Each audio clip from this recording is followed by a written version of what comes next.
Vdovska pokojnina.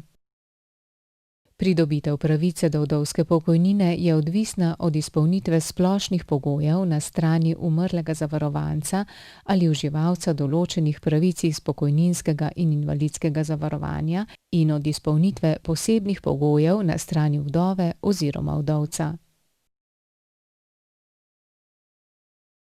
Pri ugotavljanju pogojev za pridobitev vdovske pokojnine se kot smrt zavarovanca ali uživalca pravic upošteva tudi pravnomočna odločba o njegovi razglasitvi za mrtvega.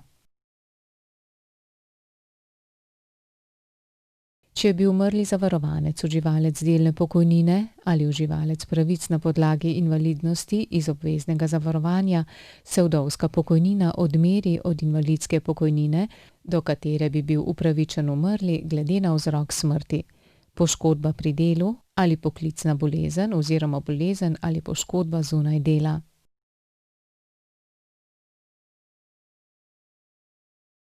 Če je bil umrli uživalec pokojnine, se vdovska pokojnina odmeri od pokojnine, do katere je bil upravičen ob smrti.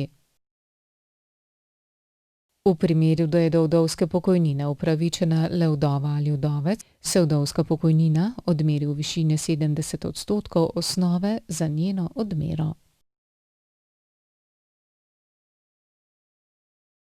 Če imate poleg pravice do vdovske pokojnine tudi pravico do predčasne, starostne ali invalidske pokojnine, lahko uživate pokojnino po lastni izbiri. Taki vdovi ali vdovcu pa se lahko, če je to ugodneje, poleg predčasne, starostne ali invalidske pokojnine izplačuje tudi 15% vdovske pokojnine. V primeru sklenitve nove zakonske zveze izgubite pravico do vdovske pokojnine ali do dela vdovske pokojnine, če ste zakonsko zvezo sklenili pred dopolnjenim 60. letom starosti. Pravico izgubite tudi, če pred dopolnjenim 60. letom starosti vstopite v življenjsko skupnost, ki je po zakonu, ki ureja zakonsko zvezo ali družinska razmerja, v pravnih posledicah izenačena z zakonsko zvezo.